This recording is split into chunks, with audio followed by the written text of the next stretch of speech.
لبيك اللهم لبيك لبيك لا شريك لك لبيك إن الحمد والنعمة لك والملك لا شريك لك لبيك اللهم لبيك. بسم اللہ الرحمن الرحیم. الحمدللہ والصلاة والسلام علی رسول اللہ اما بعد. محترم ناظرین، آپ دیکھ رہے ہیں پروگرام پیغام حج. اس پروگرام میں آپ کو خوش آمدید کہتا ہوں. محترم ناظرین، حج ایک ایسی عظیم عبادت ہے جس کو اللہ رب العالمین نے صاحب استطاعت مسلمان کے اوپر عمر میں ایک بار فرض قرار دیا ہے. حج کے ایک ایک عمل کے اندر بہت زیادہ حکمتیں پوشیدہ ہیں، لیکن ہم اس سے غافل ہیں. اس پروگرام پیغام حج میں ہم انہی حکمتوں کا جائزہ لیں گے. لبيك اللهم لبيك لبيك لا شريك لك لبيك إن الحمد والنعمة لك والملك لا شريك لك لبيك اللهم لبيك. محترم ناظرین، حج ایک ایسا عظیم فریضہ ہے جو اسلام کی بنیاد میں سے ہے اور اسلام کی اہم ارکان میں سے ایک بہت ہی اہم رکن ہے.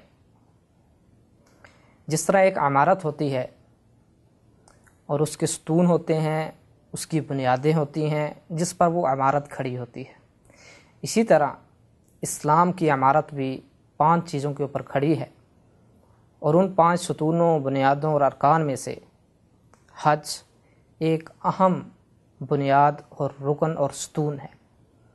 اگر یہ گر جائے، جس طرح عمارت کا ایک ستون گر جاتا ہے تو وہ عمارت قائم نہیں رہتی، اسی طرح اگر حج اسلام سے نکل جائے تو اس بندے کا، اس مسلمان کا اسلام باقی نہیں رہتا. اور یہ حج ایک ایسی عظیم عبادت ہے کہ جس کو اللہ رب العالمین نے صاحب استطاعت مسلمان کے اوپر عمر میں ایک بار فرض قرار دیا. نماز کو اللہ رب العالمین نے فرض کیا تو فرمایا اقیم الصلاۃ، نماز قائم کرو. اس فرض کرنے میں فرض تو اللہ کی طرف سے ہے، لیکن اللہ کا نام درمیان میں نہیں ہے، اللہ کی طرف سے حکم ہے. اسی طرح زکوٰۃ ہے تو زکوٰۃ کے بارے میں بھی یہ ہے کہ آتوا الزکوٰۃ، زکوٰۃ ادا کرو، اللہ کا نام درمیان میں نہیں ہے.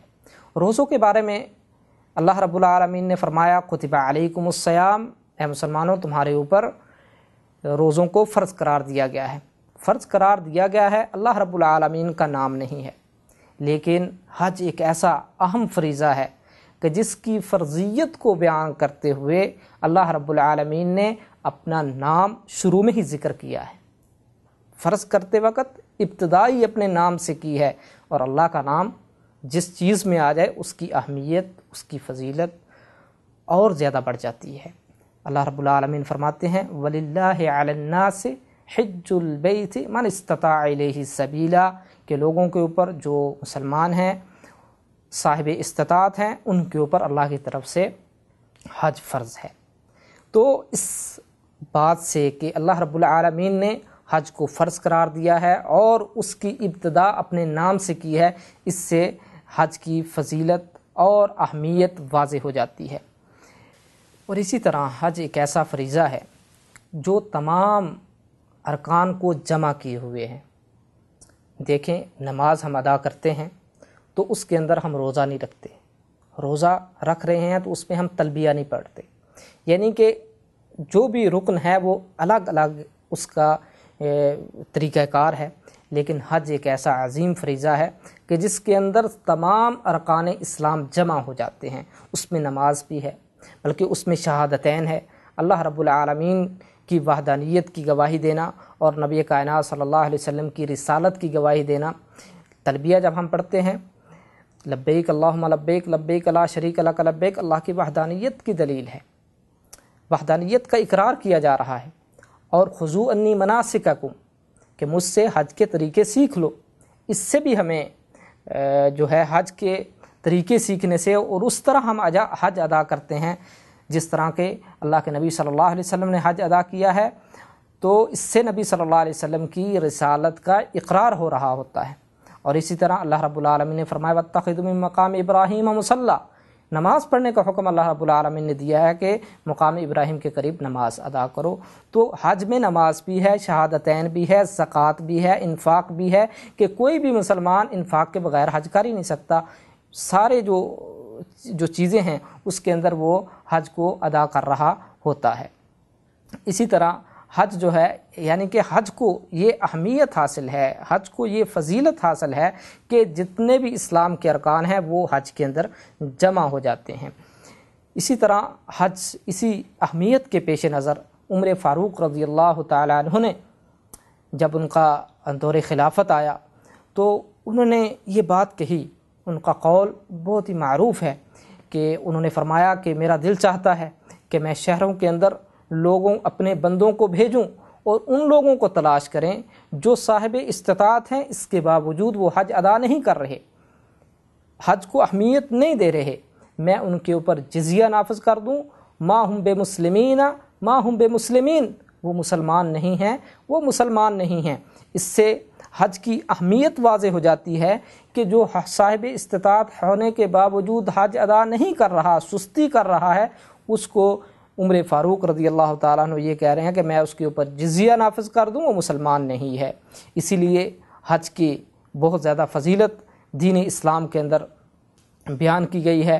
اللہ کے نبی صلی اللہ علیہ وآلہ وسلم نے فرمایا کہ من حج للہ فلم یرفث ولم یفسق رجع کیوم ولدتہ امہ، کہ ایک حاجی جب حج کر کے واپس لوٹتا ہے، حج مکمل کر لیتا ہے، تو اور اس حج کے اندر اس نے کسی قسم کا فسق و فجور والا گناہ والا کام نہیں کیا، تو وہ ایسے ہی ہوتا ہے، اپنے گناہوں سے پاک اور صاف ہوتا ہے جس طرح کہ ایک بچے کو ماں جو ہے وہ جنم دیتی ہے، جس طرح ایک پیدا ہونے والا بچہ اس کے اوپر کسی قسم کا کوئی گناہ نہیں ہوتا۔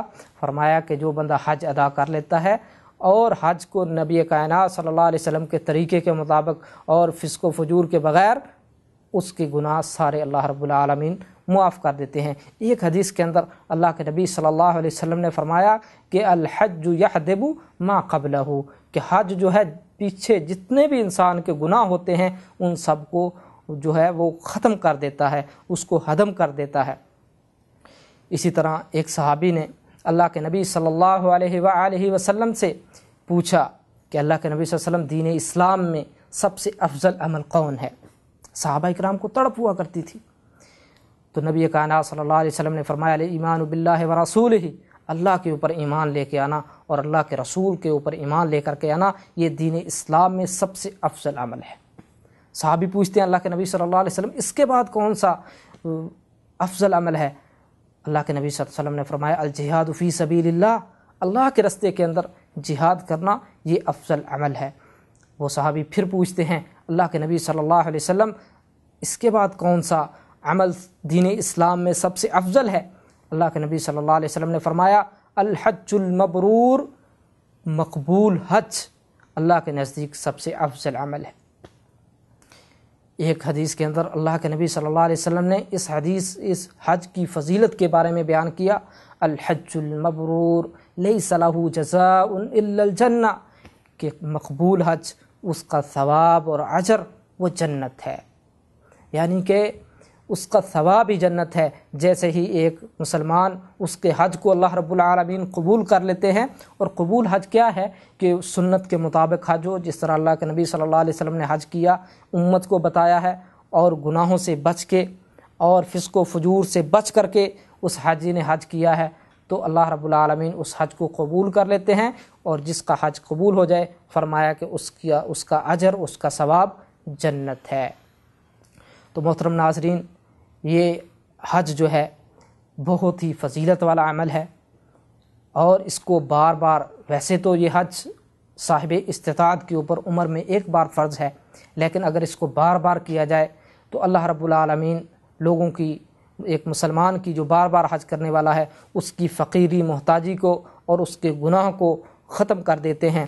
نبی کائنات صلی اللہ علیہ وسلم نے فرمایا تابعوا بین الحج والعمرہ کہ حج اور عمرے کو بار بار کیا کرو، اور فرمایا کہ یہ دونوں انسان کی فقیری اور گناہوں کو اس طرح دھو دیتے ہیں، اس طرح ختم کر دیتے ہیں جس طرح کہ ایک بھٹی کے اندر لوہے کو، چاندی اور سونے کو ڈالا جائے اور وہ بالکل بھٹی ان کو صاف کر دیتی ہے، میل کچیل الگ کر دیتی ہے، اور لوہا اور چاندی اور سونا بالکل صاف شفاف ہو جاتا ہے۔ اسی طرح ایک انسان جب بار بار حج کرتا ہے تو اللہ رب العالمین محتاجی کو بھی ختم کر دیتے ہیں، فقیری کو، اور اسی طرح گناہوں کو بھی اس مسلمان کے ختم کر دیتے ہیں۔